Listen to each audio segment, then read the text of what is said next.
भैया हम गीतकार शक्ति सूर्य आप सब भोजपुरी श्रोतागढ़ के प्रणाम करतानी। जैसन कि आप लोग के पता बाटे कि हम अपनी चैनल पर रोज एगो वीडियो अपलोड करीना, कभी कभी 2-3 वीडियो भी अपलोड हो जाले। तो जोन फुल फ्री सॉन्ग होला सब सिंगर भाई खातिर फ्री होला। तो उम्मीद ना पूरा विश्वास बा कि आप लोग के चैनल से प्रेम जरूर होई। तो अगर आप हमारी चैनल पर नया बानी तो सब्सक्राइब कर दे ताकि एक तरह का नोटिफिकेशन सबसे पहले आप तक पहुँचे। और अगर सॉन्ग अच्छा लगता तो लाइक कमेंट जरूर करो। इस सॉन्ग बाटे अवधेश प्रेमी जी का सैड सॉन्ग जो नया आइला वही ट्रैक पर बाटे। एगो बात और बाटे, एगो हमार सिंगर बाणा शिवांश मिश्रा जी जो हमार बोल बम का गाना गौले बाणा। तो लिंक डिस्क्रिप्शन में बा, जाके आप लोग वहाँ से सुन सकीना उनके सॉन्ग के। काफ़ी अच्छा सॉन्ग बाटे, ओके सुनिए एंजॉय करी। चली तब तक मुखड़ा की तरफ चलते नहीं जा। तो मुखड़ा कुछ एक प्रकार का बा। कैसे जाई सखी रे ससुरवा, कैसे जाई सखी रे ससुरवा, मारो के बांस धोके रोवता यारवा।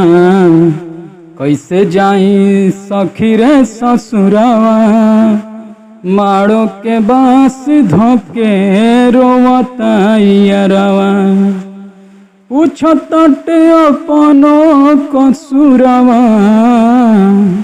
पूछताटे अपनो कसुरवा, मारो के बांस धोके रोवता यारवा।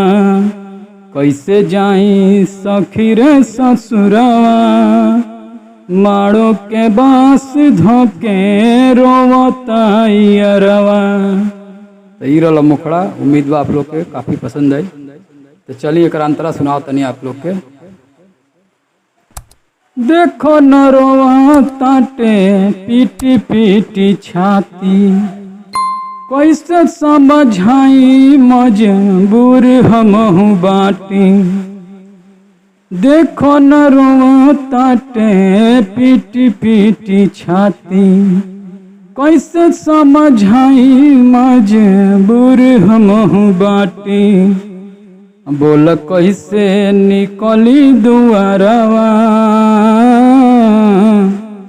अरे बोल कैसे निकली दुआरवा, मारो के बांस धोके रोवता यारवा।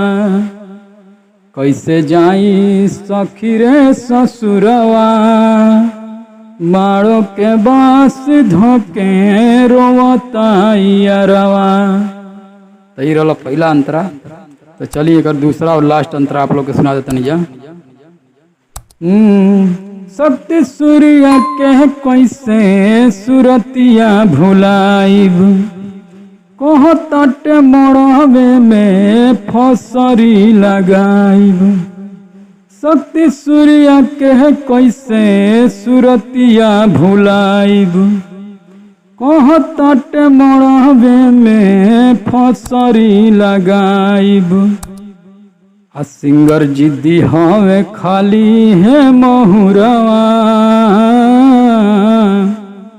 सिंगर जिद्दी हवे खाली है महुरवा, मारो के बांस धोके रोवता यारवा। कैसे जाई सखी रे ससुरवा, मारो के बांस धोके रोवता यारवा। अगर सॉन्ग आपको थोड़ा भी अच्छा लगी तो मेरे चैनल के सब्सक्राइब कर ली, लाइक कर दी और शेयर जरूर करो। कमेंट में बताइए कि सॉन्ग कैसा लगल। हमारे वीडियो देखे खातिर बहुत बहुत धन्यवाद।